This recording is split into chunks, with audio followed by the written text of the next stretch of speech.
지금 탄저병으로 올해 고추 농사를 완전히 망쳐버린 이웃의 밭에 와 있습니다. 긴 장마에 제대로 손 한번 써보지도 못하고 탄저균이 온 밭을 덮어 씌우고 이렇게 망쳐버릴 때까지 손 놓고 있다가 불과 며칠 사이에 이렇게 농사를 포기할 지경까지 이르게 된 것 같습니다. 어쩌다 이 지경까지 되었는지 알아보려고 지금 천천히 둘러보고 있는 중인데요. 여긴 두둑 높이는 얼핏 봐도 10cm도 채 되지 않을 것 같고요. 넓이는 약 한 1m 가량 되는 곳에 두 줄 식기로 해놓은 상태입니다. 탄저병은 밭이 과습하면 반드시 오게 마련인데 배수에 전혀 신경 쓰지 않았던 것이 이런 끔찍한 결과를 불러온 주된 원인이 아닌가 생각해 봅니다. 탄저균에 감염되어서 탄저 병반이 뚜렷이 있는 고추 중에서 몇몇 농자재에 대한 탄저 방제 효과를 시험해 볼 요량으로 몇 개 따가지고 돌아왔습니다. 이렇게 지금 탄저가 진행되고 있는 상태인 걸 따왔습니다. 아예 너무 진행이 많이 돼가 말라 삐뚤어진 거, 그래가지고 더 이상 치료 가능성이 없는 거는 두고요. 어쩌면 이 상태에서 치료를 하면 각 약재에 대해 과연 효과가 어떻게 나타나는지 한번 알아보도록 하겠습니다. 오늘 시험에 사용할 농약은 한농의 에이폴 그리고 한국상공의 프로키온을 사용하도록 하겠습니다. 둘 다 3기작의 농약입니다. 그리고 오늘 쓸 유기농 자재는 베이킹소다하고 식초하고 과산화수소 이 세 가지를 이용하도록 하겠습니다. 이렇게 탄저 걸린 고추들을 뭐 다 해야 몇 개 안 되지만은 5군으로 두 개씩 3개 이렇게 해서 5군으로 분류를 해 놨는데요. 어떤 약이 탄저에 정말 효과 있는지, 유기농으로 뭐 이거 쳐라 저거 쳐라 하는 사람들이 많은데요. 실제로 효과 있는지 알아보기 위해서 이렇게 2개씩을 따로 분류해 놨고요. 지금 한창 뭘란지 모르겠습니다. 한창 균이 퍼져나가는 중인 놈만 골라서 선정해서 가져왔습니다.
어제 농약에 푹 절여서 농약물에 절였던 거, 프로키온 절였던 게 오늘 상당한 효과를 나타내고 있는 듯이 보입니다. 그리고 여기 에이펄 농약을 쳤던 고추 2개. 이것도 상당히 반점이 마르고요. 뽀얗게 지금 말라 들어가고 있는 게 보이죠. 약간 더 프로키온보다 약간 더 빠른 효과를 나타내고 있는 것 같고요. 과산화수소를 수소에 담갔다가 건져냈던 고추도 상당한 효과를 나타내고 있습니다. 이렇게 보시다시피 더 이상 진행되는 게 막히고 지금 상당히 나아가는 게 보이죠. 그리고 베이킹소다 이거 쳤던 것도 이런 정도의 효과를 왼쪽 건 굉장히 심한 상태인데 심한 상태인 채로 탄저균이 말라 죽는 게 보이죠. 이런 상태입니다. 그리고 포자가 뽀얗게 보이긴 한데 이게 말라 죽는 중인 건지 어제 상태보다는 굉장히 나은 건 확실합니다. 그리고 식초 희석한 물에 담갔던 고추도 일단 더 이상의 진행은 막은 듯이 보입니다. 오늘 이 상태를 보아하니 굉장히 허전된 게 눈으로 확인할 수가 있었습니다.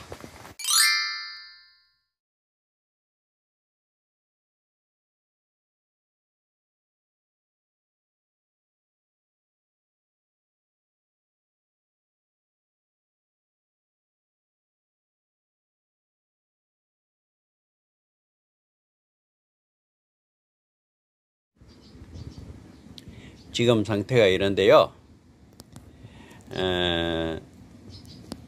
이 객관적으로 이렇게 봤을 때 프로키온 처리한 고추 상태는 상당히 이게 진행이 되었습니다. 병반도 커질 뿐만 아니라 포자가 상당히 번지는 게 다 막지 못했다는 그런 느낌이 듭니다. 그리고 에이프를 처리해서 사흘간 보존해 놨던 고추 상태는 상당히 더 이상 포자도 번지지 않고 이게 탄저의 병반도 더 이상 커지지 않고 멈춰진 듯한 그런 느낌이 들고요. 과산화수소에 처리했던 고추 2개도 처음에 처리했던 상태대로 대체로 잘 보존되어 있는 듯 하는 그런 느낌을 받습니다. 더 이상 포자가 퍼지거나 그렇지 않다는 걸 알 수가 있고요.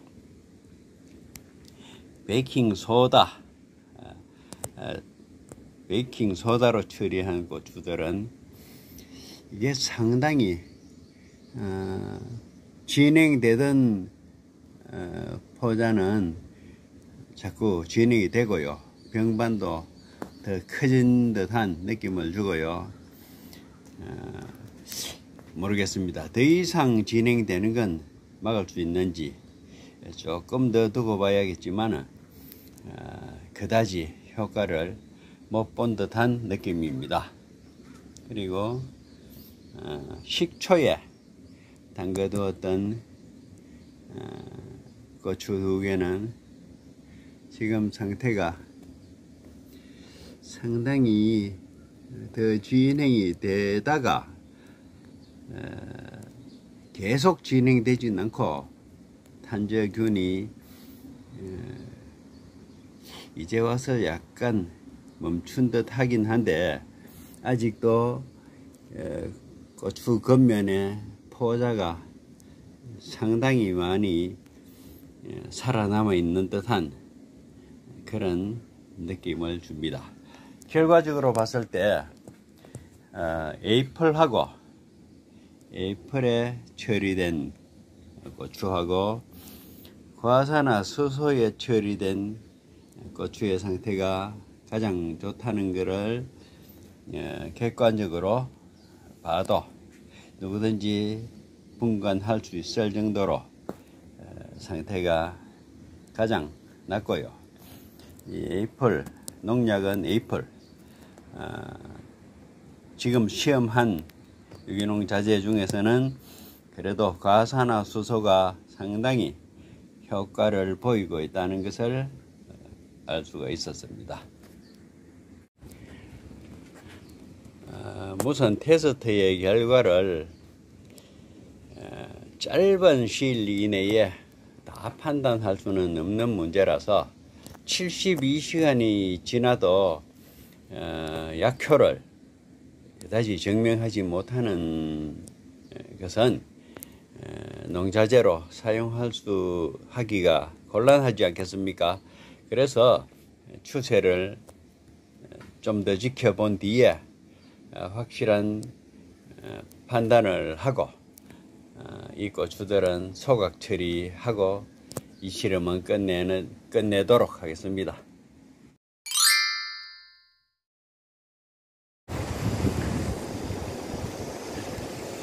이렇게 집 앞에서 한 50m 남짓한 곳에 주차장이 있습니다. 주차장 한쪽 귀퉁이에 이걸 설치해 놨고요. 지금 한 1시간 정도 햇빛을 쬐었습니다. 햇빛이 비치고 비치지 않고에 따라서 영향이 또 어떻게 되는지를 알아봐야 되기 때문에 우리 집에서 가급적 먼 주차장으로 가지고 나와서 이렇게 당분간 햇빛을 쬐고 있습니다. 이렇게 잠시 말린 후에 상태를 또 살펴보도록 하겠습니다.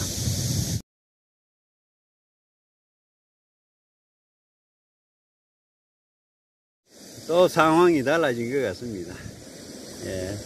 포자가 언제든지 다른 데로 날아가려고 완전 준비하고 있다가 지금 스톱한 것 같아요. 그렇지만은 이게 밭에서 고추나무에 달려 있다 해도 어차피 회생 불가 정도 상태가 된 것 같습니다. 다른 데로 전이시키고 이럴 능력은 사라진 것 같아 보이는 정도입니다. 좀 더 추세를 보고 소각하도록 해야겠습니다.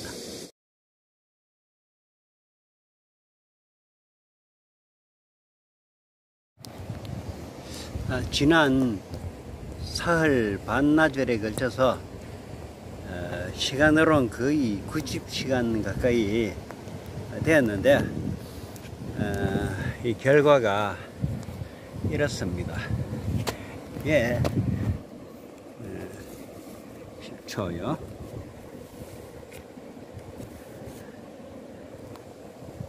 식초를 쳤던가 이게 이런 상태고요. 베이킹소다에 처리했던 건 이렇게 됐습니다. 둘 중에 좀 처음부터 조금 심했지만은 완전히 탄저균에 잠식되어 가지고 말라 삐뚤어진 걸 볼 수가 있습니다. 그리고 여기 과산화수소에 처리된 고추는 모양은 그대로 유지하고 있지만 이걸 쓸 수가 있겠습니까? 도무지 사용은 불가하고요. 에이프에 처리했던 거, 이것도 탄저균은 거의 잡힌 듯이 보이지만은 그래도 상태가 지금 이런 상태고요. 프로큐온에 처리했던 고추는 지금 완전히 이렇게 망가진 모습을 보이고 있습니다. 더 이상 번지는 건지 안 번지는 건지 모르지만은 약간은 더 균이 퍼진 걸 볼 수가 있었습니다. 결과적으로 에이플하고 과산화수소가 다소 약간 나은 점이 있었고요. 베이킹소다도 효과는 있는 것으로 보입니다. 하지만 전체적으로 봤을 때 한번 탄저균에 이렇게 병반이 생기고 병증이 나타난 고추는 밭에서 아예 제거해 가지고 소각하든지 땅속으로 파묻든지 먼 곳에 버리면 거기도 고추밭 아니겠습니까? 태우는 게 가장 바람직할 게 아닌가 싶고요. 이렇게 한번 탄저균에 감염이 돼 가지고 병반이 나타난 고추는 결국 못 쓰게 되니까 더 자꾸 미련 갖지 말고 빨리 다 수거해서 성황고추한테로 균이 번지지 않도록 조치하는 것이 가장 좋은 방법이고요. 다 따내고 난 다음에 탄저약을 치든지 유기농이든 농약이든 사용해서 확실히 처리하는 게 가장 바람직하다고 생각이 됩니다. 이 고추는 이제 자꾸 병 올리면 안 되니까 비닐봉지에 밀폐 봉지에 담아서 소각 처리하도록 하겠습니다.